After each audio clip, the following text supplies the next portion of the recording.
If you're going to be teaching live using Zoom, there is an easy way for you to schedule and distribute your class recordings directly from Canvas or eCampus.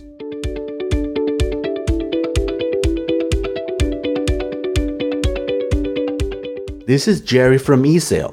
First, I'll show you how the end result looks on Canvas when this process is finished. This is the screen where your students will join your meetings and view your recordings. Here are all your sessions.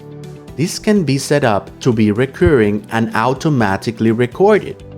This is the area where your students will have access to your recordings. Now, let's go over the pros and cons. The pros are that Zoom sessions and recordings are easily available for students to access. Students will also get a message when sessions are created and when the recordings are available.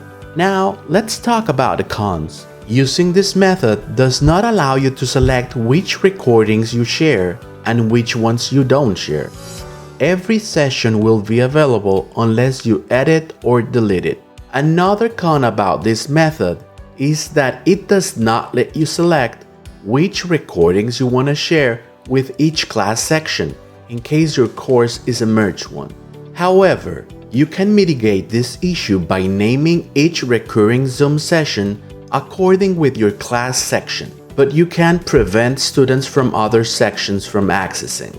We will quickly go over the steps needed to accomplish this. The setup is practically the same for both Canvas and eCampus, so I'll use Canvas first to demonstrate. Open Canvas and get to the desired course. If Zoom is not already enabled on the left side, please enable it by going to Settings and clicking on the Navigation tab. Now, drag Zoom to the top section to make it available.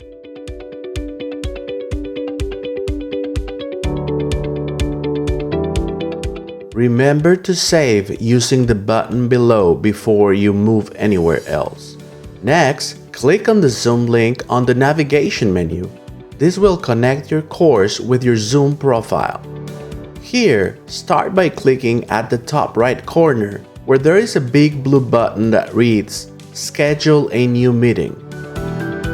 This is where you will enter all the info for your scheduled meetings. Start filling the information, like the topic. Type what you want your sessions to be named. As I mentioned earlier, you can specify the section number if needed.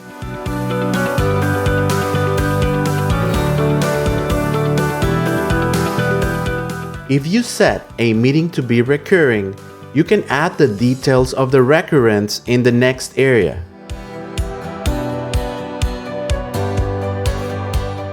Disable the option Join Before Host to prevent participants from starting the session recording before you arrive to the session. This prevents sessions from having a lot of dead space at the beginning of the recording. Enable the automatic recording in the cloud option. Finally, add your TAs in the alternate host area so they can start the session if needed. If your TAs do the session setup process for you, they would need to add you as an alternate host for you to be able to start a session. Now, after doing this, you and your students will see all the upcoming sessions, and these will also be shown in the course calendar. After a Zoom session has ended, the system takes some time to process it. Your students will be able to browse the recordings in the Cloud Recordings tab afterwards. The setup on eCampus is practically the same, so we will just cover where the tool is located and you can do the rest.